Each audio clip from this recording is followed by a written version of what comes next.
They know. This is what they know. You're under occupation via the Spanish Inquisition. Spanish Inquisition is the Inquisition against the Moors and Ibri, Moors and Jews. Number one of the Christian black codes is the expulsion of the Jews from the colony. That's you. That's the black codes. All right? Now, the deal of it is like this. They know that when they're talking to you, they're talking to the dead until you demonstrate that you're alive. Meaning that you're already dead until you are declared alive. So every human being or every death certificate, which is birth certificate, marriage, all of them are bottom-read instruments. Write that down. Bottom-read. Just like you write bottom with an R-Y. Bottom-read instruments. And you're considered cargo in the base of the ship. Wow. Do you understand? Dead cargo at that. Coming into the ports of Rome. And therefore, since there's no living and it's a dead contract, they're claiming all that's on the ship. Because you failed to deliver. What are all the instruments? Birth certificates, marriage certificates, original manufacturer, titles of origin, that goes to all the cars, vehicles, etc. This is why you're only given a certificate of title, not title. They give a certificate that tells you that a title exists. That's why if you have a vehicle, it will say certificate OF of title. It does not say title. Don't say title. Certificate of title. They know you can't read. It means, guess what? You don't own it. Title exists somewhere. That's what it's saying. This is a certificate saying, there's a title somewhere.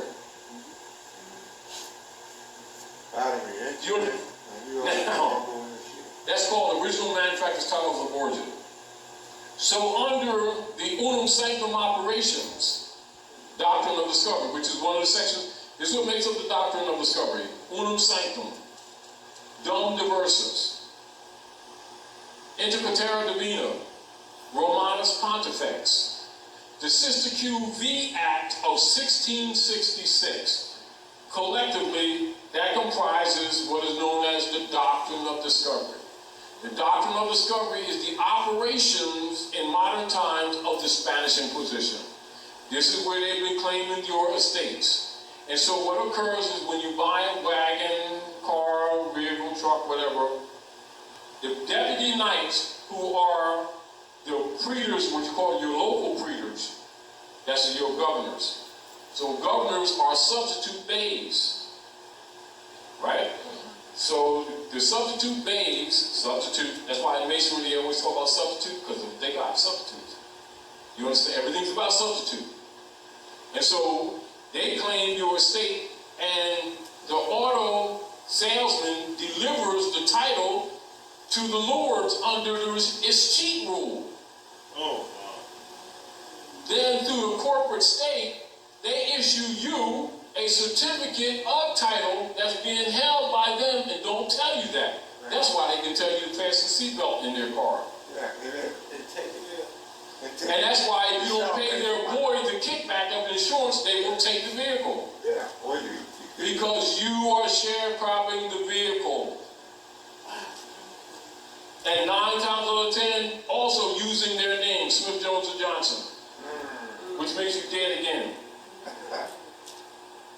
Once you understand how things operate, you will understand why it's important to nationalize, to have the capacity to even make an argument. And how to argue discharge, because it's not that you're arguing it, you're talking their obligations as fulfers to the trust that the debt is never yours. They're the trustee. What they keep doing is twisting it around and making you the beneficiary incompetent, and then by diversion making a double stock trust, which is what they did, and assign themselves as both the trustee and the beneficiary. Wow. And this is how they've been building their wealth.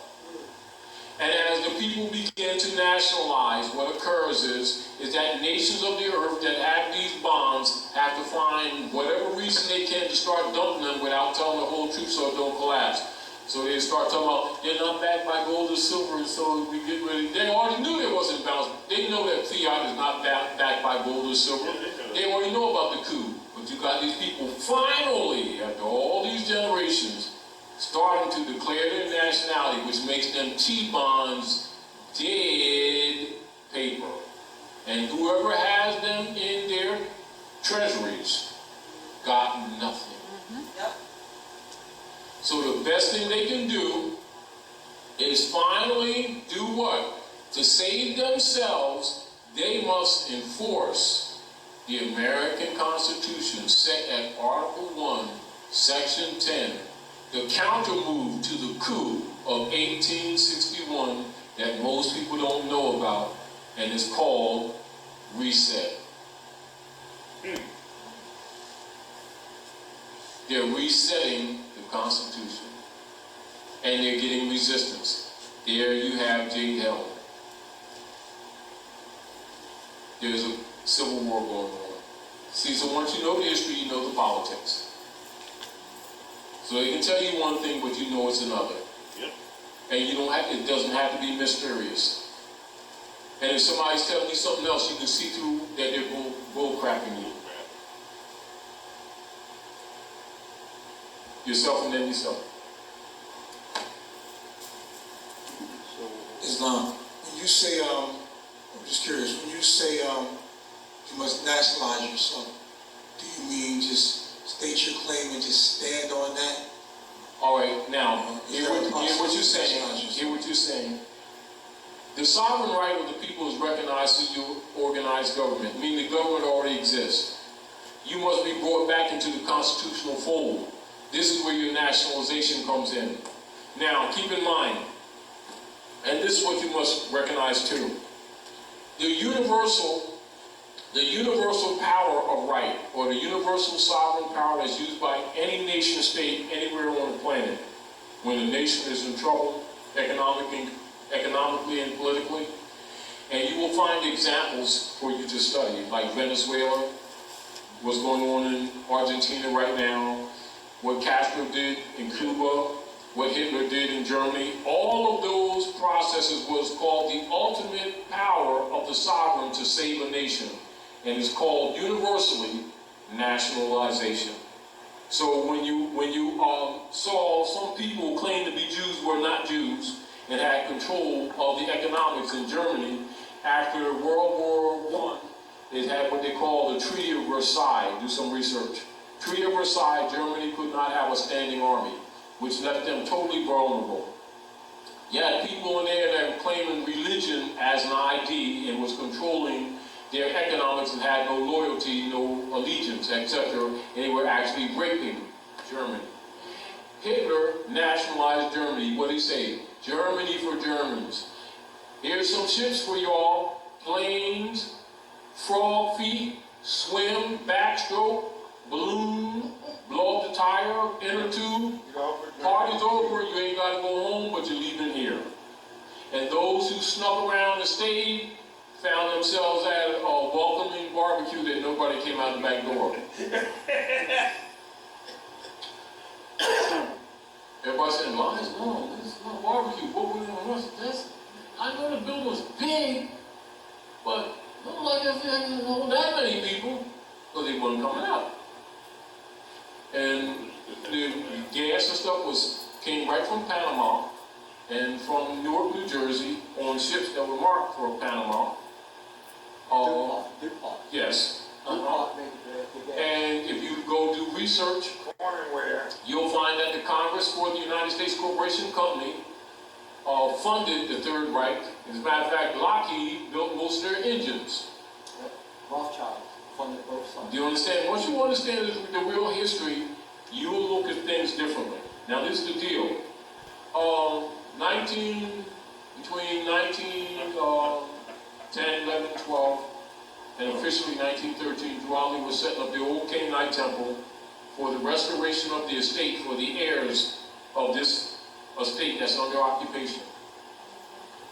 And of course, and he had said to some Moors, he said it might be 50 years before you all understand what I brought you.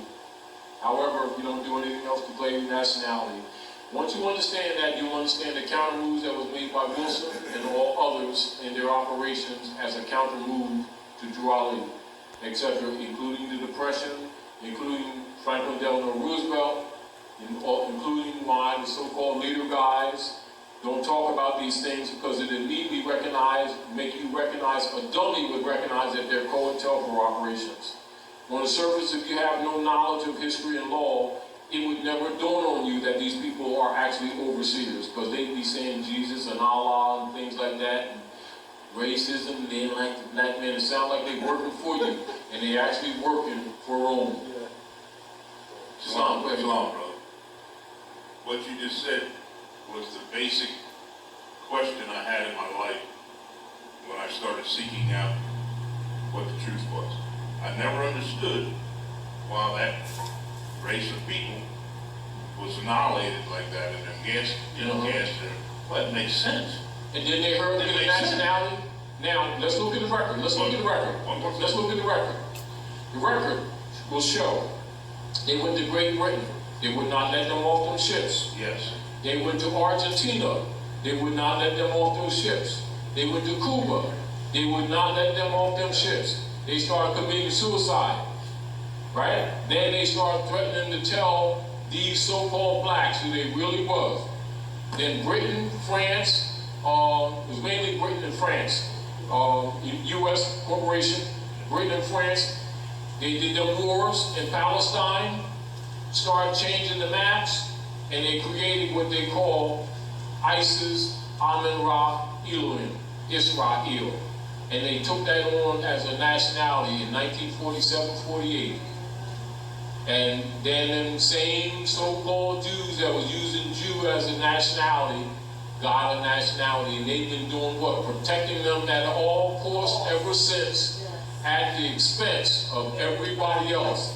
Once you understand the truth of that blackmail, you understand all the politics.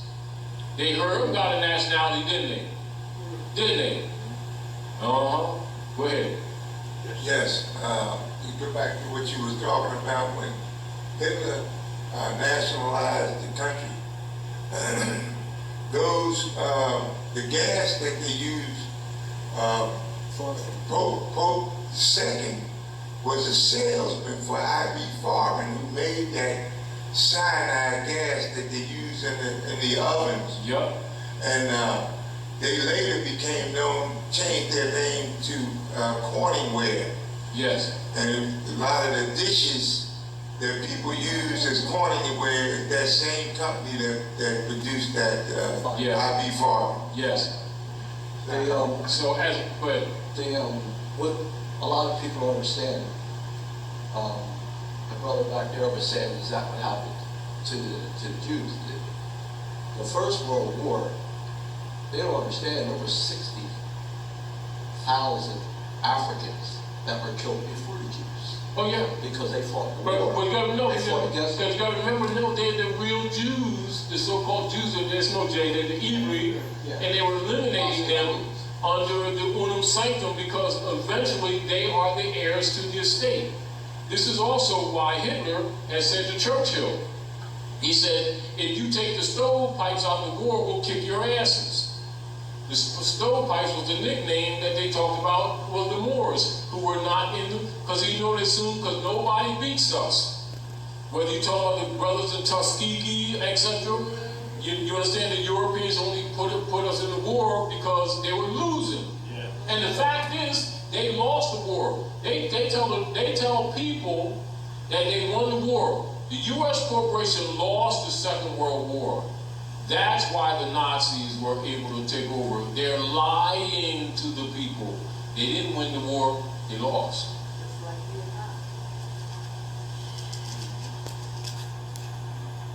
And they weren't the scientists here. No, they lost and they took over.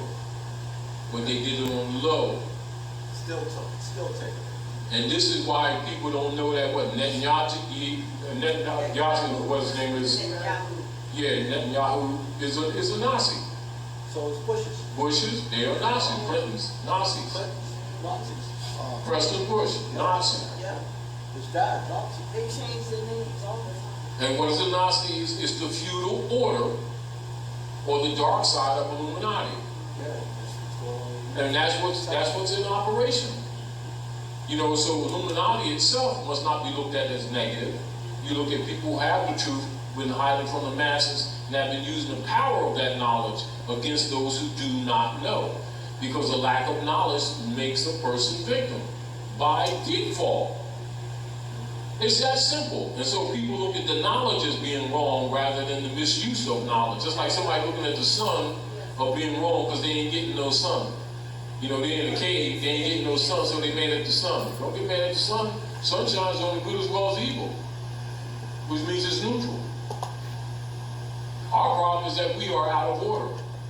But in the character of, you know, in your question why you nationalize, once you understand that the land is Morocco, you know, it's like, all right, like let's look at the charge d'affaires. As an example. In Australia. One, citizenship in Morocco may be said to be governed by the laws pertaining to the same in other countries, with the exception that all persons residing in Morocco who cannot prove foreign citizenship or protection are considered ipso jure, that means as the law stands, as Moorish subjects. That means you got to prove that you ain't a Moor. Yep. Good. 2 and 3. Moorish subjects lost their nationality only by becoming naturalized, not nationalized, naturalized in or protected by another country having treaty relations with the Moorish Empire. Thus now you see the function of the 14th Amendment, why it was created in 1868 after they closed the Freedmen's Bureau. There you go. What paper is that? This is in your lesson books in the Horace Greeley lesson. That's the heart, yeah. That's the letter from the Charge d'Affaires. That's why I put it in there to put things in concept, in context with free white persons so people can understand it. See, if people don't have history documents in concept, their concepts will be wrong. And knowing that it's not available, is available to people, but the leader guys is not going to expose this information because their little Negro organization will collapse. Not only that, they will recognize why they murdered people like Malcolm, who found this stuff out, and they got to justify how come these leader guys didn't tell these people this when the whole world knows this stuff. Which means they've been in conspiracy, keeping this information from their own people, and then deliberately misrepresenting Noble Ali. As if he's just talking about some belief thing, and he's talking about the estate, the world's largest estate, an inexcusable subject matter not to be known.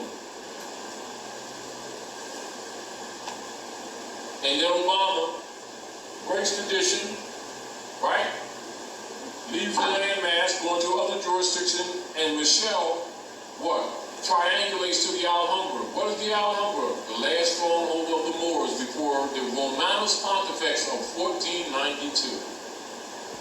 Clear as day. Then he goes to Hikupta, which is the proper name of Egypt, and exposes that the American Constitution comes from Muslim law. Then he has the international community takes pictures of them coming through double doors, higher self and lower self, and the Moorish flags right there to the left. Big is day. Then they come back and sign the rights of indigenous people for these people to declare their nationality, set at Part 1, Article 5. I mean, how much more can he do? Then Rahm Emanuel tells the birthright history. What more evidence you need? But yet, people still ain't convinced. And it has more to do with their so-called black leadership, who they think, you know, is being honorable because they keep saying Islam and Indian tribe and stuff like that, and then you tell the people straightforward that they're Moors. And without that claim, you got no estate. And you got no claim to estate. So nationalization is the political, what you would call the public proclamation However, the sovereign right of the estate is recognized in organized body politics. That's why we're teaching you Great Seal Order, or where you must be an organized government, because that's what governments recognize nations. They don't recognize individuals. Not that they don't acknowledge you, but you're not recognized if you're not in a structured order. Do you understand? And so nationalization, and you understand the orderly process where Raleigh set up the old Canaanite temple and set up the nationalization claim of right and teach you the truth about your nationality and birthright, because it must be a part of you. It can't be just some information that you heard. It must be in your heart and mind. It must be reflected in both the tone of your voice and the nature of your dispensation. Outside of that, anything weak, you're declared incompetent and you're a ward of the state. Do you understand what I'm saying to you? So every man, woman, and child must confess their own and worship under their own vine and fig tree. You understand? And so this is where you get in the book of Isaiah 64 and 65. It says, "You've robbed me of a whole nation of people." And they say, "How do you say, God, we've robbed you of a whole nation of people?" It says, "Yes, you robbed me of a whole nation of people, and you put your name on them as a curse. But I will slay thee and call them by another name." And it goes on and says, "I hold my hand out all the day long to a hard-hearted and rebellious people who are not called by my name. When they repent from their sinful ways, I will hear from heaven and heal their land." You're talking estate. You ain't talking no cloud. You ain't talking about up in heaven. The preachers keep on talking about in heaven. And the book's telling you about your estate, and the kingdom is on the earth. Yep. Do you understand? All right, there any other questions? Because we're after 11 now. We done overtime. And respecting and appreciating everybody coming out. But is there any more questions? The reason, or the major things that we're hitting on, is for you to comprehend that your issue is estate. The money, or what you call the money, gold, and silver coin, is secondary. For without the claim of the estate and the land, you have no resource. So when you talk about your natal, your nationality, you're talking about the land. And when you talk about the land, you're talking about an estate. And when you talk about the occupation of European colonial operations, you're talking about a forfeitureship over a controlled estate. Therefore, you're talking trust law, estate law. Act like the heir and make your claim. Are we clear?